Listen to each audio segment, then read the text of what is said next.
Hi, I'm Marion from the One Stop Shop Aberdeen. A few days ago we looked at identity first language and why it's not a negative thing to identify as autistic. So as an extension of this, today we are looking at Autistic Pride and why it's so important to many people within the autistic community. So we here at the One Stop Shop Aberdeen have organised and hosted Autistic Pride along with the AAAs and SWAN for the last 2 years in a row. So what's Autistic Pride all about and why should we be proud of being autistic? So Autistic Pride is a movement started back in 2005 and it rapidly became celebrated all over the world.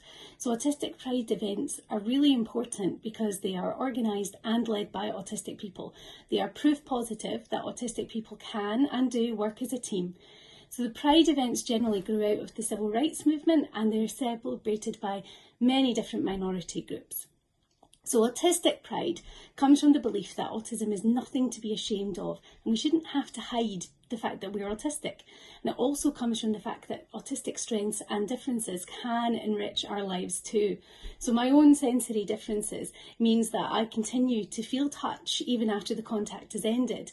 So when I hug my family members and my friends, I keep on experiencing that hug after it's finished. Now, as a mother, this is fantastic and very, very comforting.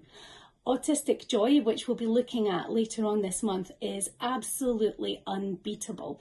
And for the last 2 years, we've asked autistic people what they love about being autistic for a leaflet called The Awesomeness of Autism. And the responses have been absolutely overwhelming. Many talked about the creativity, their love of learning, and the delight that they take in their special interests. So different Autistic Pride events means different things, but here in Aberdeen we have thrown bubble blowing sessions in Hazelhead Park and organised an art exhibit in Union Square. And during these events, autistic people, their friends and family members have all been able to socialise together with lots of space to move around, dip in and out as they choose. So the autists who've been along reported being really happy at being able to mix with people who are like themselves.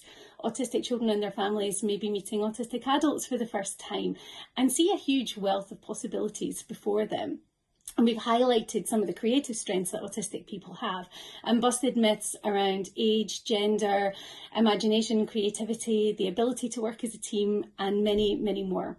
So in Aberdeen, we made the decision to throw a Pride event shortly after I received my own diagnosis for several reasons.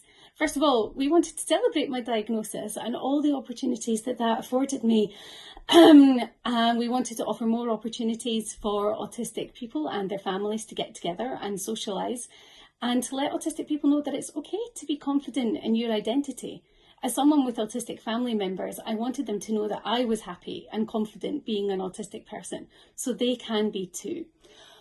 We're really gutted that we cannot bring an Autistic Pride celebration to the park this year, and as soon as it is safe to do so, we will.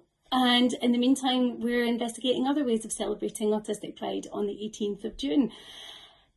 I hope this has been informative and useful. We'll be back again tomorrow with another article following on in our autism acceptance campaign. Bye.